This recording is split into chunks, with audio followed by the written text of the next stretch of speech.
I was raised kind of in a religious household, attending a denomination, went to a parochial school, and was, quote, baptized as an infant. So I always kind of thought I was a Christian. I grew up in what I think would be considered a pretty conservative religious household. My dad was actually a pastor. We went to church, quote unquote, on Sunday. We had meetings. We were part of youth group and a lot of different religious activities. That would be a Sunday night, Sunday morning, Wednesday night. Then there would be your youth group meetings. Then there would be, of course, they also had the ladies' meetings and the men's meetings. So I grew up in that sort of atmosphere. Would talk to Jesus and read my Bible and try to do things that I thought he wanted me to do, and eventually ended up marrying somebody who was a preacher. Altar call. We knew it was coming at the end of the week, kind of hellfire and brimstone, and all of us children would run down front, and then we get back to town, we would all be dunked. So I did that at 12, and I thought, okay, I've done that, now I'm a Christian. Teaching children and leading Bible studies and doing all these things and thinking I was this good Christian, but yet inside I was still always knew something didn't seem quite right. And in fact, as I grew up in the environment I was in, I wasn't even positive God was real. I sat in the pew time after time after time. I wasn't even sure. I had plenty of questions, and often they were unanswered, even when I tried to ask them. And not even, some of my questions weren't even big questions. But the adults had a hard time answering them. And that was clear to me. A lot of the worst things I feel like I had done actually happened during, times of being a part of, religious groups. And every week, my husband would speak, and I would actually be kind of cut to the heart, and I'd really want to change something. I'd see sin in my life, and then it never would really change. I grew up with an idea of what it meant to give him your heart, give him everything, give him your life. I grew up with an idea of what a Christian was, what a Christian looked like, how a Christian spoke and carried themselves and what they did. And in the process, I sort of played a role. My husband and I were attending a particular meeting we were invited to. It was just a few people. I noticed this very clear difference immediately in my own heart and in the hearts of the people there. I saw them, they were really, really singing to Jesus. As a person, he's alive, he's real, they're singing to him. That's not something I'd ever experienced. I'd never seen that. I'd grown up seeing people sing about him.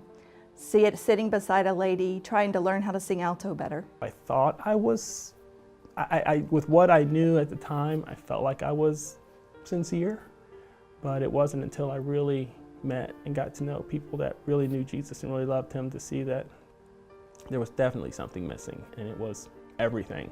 Then we ended up meeting some people, and they really seemed to know Jesus. And I was always trying to do what I would just listen. I could see Jesus, and I could see that he was real and alive. And so I was just trying to do what others did, or always asking others, what do you think? And how do I care for my children?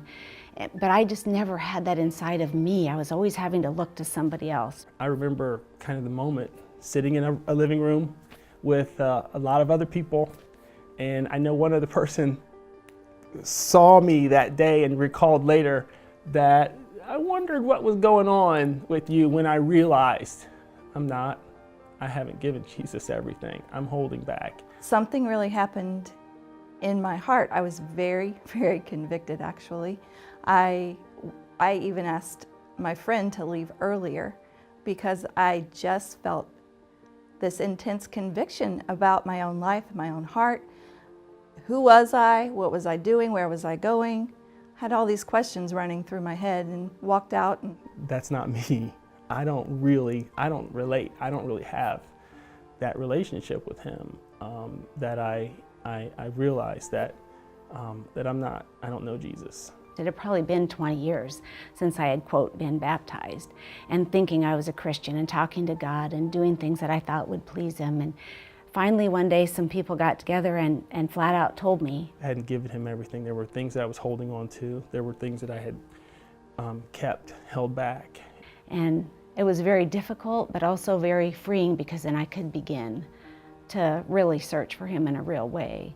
And there were some brothers who were very instrumental, who helped me to sort of pull out the questions, the thoughts. My heart wasn't quite as good as I thought it was, and I wanted to think I was a good person. And I knew Jesus said, "No one's good, no, not one." And I believed that in a sense, but then I didn't, because I really secretly was still wanting to be good. At that point, I had been trying to do the right things.